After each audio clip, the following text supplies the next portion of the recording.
Hello friends, यदि आप सहारा या पीएससीएल के निवेशक हैं और आपका पैसा अभी तक नहीं मिला है तो वित्त मंत्री निर्मला सीतारमण ने आपको चैलेंज किया है कि आप अपना कागज़ लेकर आएं और अपना सारा पैसा लेकर जाएं। जी हाँ दोस्तों, कल लोकसभा में 2-3 लोकसभा के सदस्यों ने सहारा और पीएससीएल के भुगतान का मुद्दा उठाया और सीधे सीधे वित्त मंत्रालय से पूछा कि सहारा और पीएससीएल के भुगतान की स्थिति क्या है, कितने निवेशक हैं, कितने करोड़ रुपए का निवेश किया गया था और कब तक भुगतान होगा, कितना भुगतान हो चुका है। कई तरह के सवाल थे, लेकिन जवाब मिला वही मोदी जी वाली शैली और अमित शाह वाली शैली कि आइए कागज़ लेकर और अपना भुगतान लेकर जाइए। लेकिन कहाँ लेकर आना है कागज़, ये तो बताइए, कौन सा कागज़ चाहिए? आप कभी नागरिकता के नाम पर कागज़ मांगते हैं तो कभी हमें अपना ही पैसा देने के लिए कागज़ मांगते हैं। क्यों? आपके पास रिकॉर्ड नहीं है। अगर हम कागज़ लेकर चले गए और आप बोलिएगा कि हमारे पास रिकॉर्ड ही नहीं है, तब उसका कौन जिम्मेवार होगा? एक नॉर्थ ईस्ट का निवेशक आपसे आएगा वित्त मंत्रालय में मिलने के लिए कागज़ लेकर, आप भुगतान कीजिएगा। मैं सीना ठोक कर आपसे बोलता हूं और दावा करता हूं कि आप भुगतान नहीं कीजिएगा।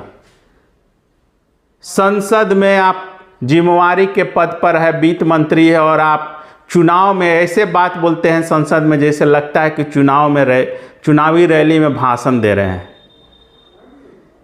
और जब फंसते हुए दिखते हैं तो आप ही हैं जो कह देते हैं कि सुप्रीम कोर्ट के रिटायर्ड न्यायाधीशों की देखरेख में भुगतान की प्रक्रिया चल रही है। किसी एक बात पर तो रहिए। लोकसभा में कल 3 लोकसभा के सदस्यों ने सहारा और पीएससीएल के भुगतान से संबंधित सवाल किए। जब उन सवालों में निर्मला सीतारमण उलझ गई तो कहने लगे कि भुगतान की प्रक्रिया सुप्रीम कोर्ट के आदेश पर रिटायर्ड जजों की देखरेख में हो रही है। हालांकि बीच में वह सीना ठोकते हुए दिखी कि आप कागज़ लेकर आइए और भुगतान हम करेंगे। तो फिर से देश वही पूछ रहा है, देश आज सवाल कर रहा है कि कहाँ कागज़ लेकर आना है, कौन सा कागज़ लेकर आना है। क्या आप कैसी सरकार चला रहे हैं कि आपके पास हमारा रिकॉर्ड ही नहीं है? आप जिम्मेवारी से बात कीजिए। यदि आपके पास कोई रिकॉर्ड नहीं है और आप हमसे कागज़ मांग रहे हैं तो आप कितने लापरवाह हैं आप खुद समझ सकते हैं। हम कागज़ लेकर आने को तैयार हैं। जगह आप बताइए, समय आप बताइए। भारत के 13 करोड़ निवेशक आज सीना ठोक कर बोल रहे हैं कि हम आएंगे कागज़ लेकर, हम अपना कागज़ दिखाएंगे। जगह तो बताओ, हिम्मत है तो जगह बताओ, समय बताओ। लेकिन जवाब नहीं आएगा, ना तो जगह बताया जाएगा ना समय बताया जाएगा। आज सहारा के कुछ संगठन 11 बजे दिन में दिल्ली के जंतर मंतर पर अपना कागज़ लेकर पहुंच रहे हैं। हिम्मत है तो सरकार का कोई नुमाइंदा, सरकार का कोई अधिकारी वहां पहुंचकर कागज़ रिसीव कर ले, लेकिन कोई नहीं आएगा। भाषणबाजी तो चुनावी रैलियों में होते हैं, लेकिन अब लोकसभा में भी भाषणबाजी चल रहे हैं।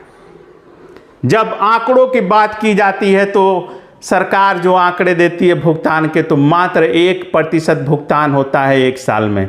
आप समझ सकते हैं कि कितना ज़्यादा कार्य कर रही है यह मोदी सरकार।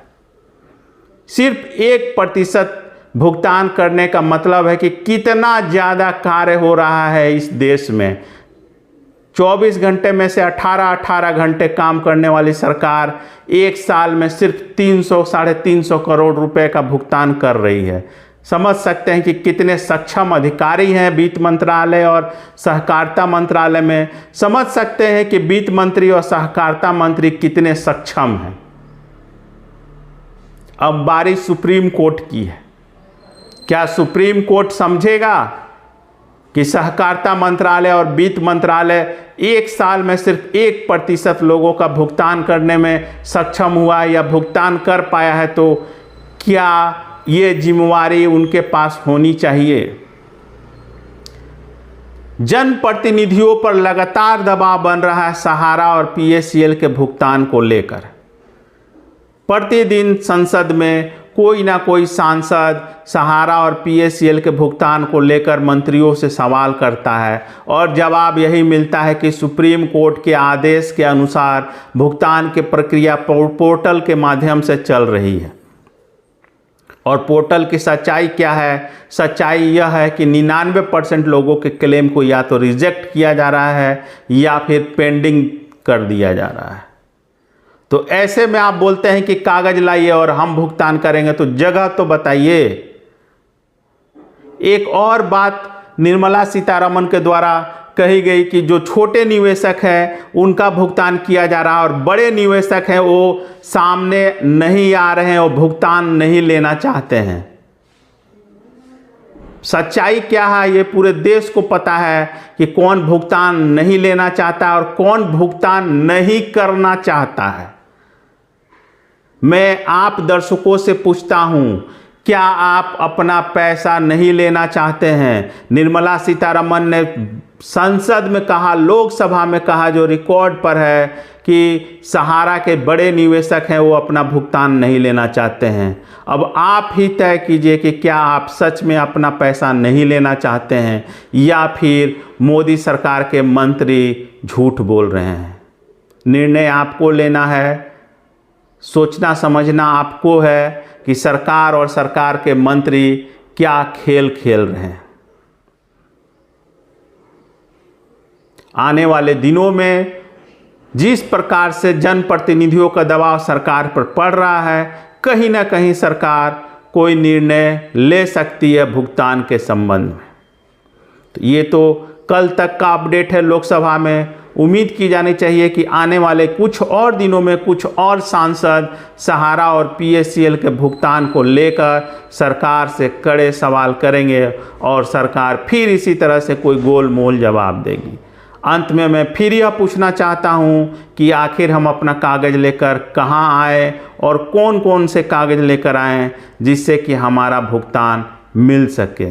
क्या आपके पास हमारा रिकॉर्ड नहीं है? और यदि आपके पास हमारा रिकॉर्ड नहीं है तो आप सत्ता में बैठकर क्या कर रहे हैं? धन्यवाद दोस्तों।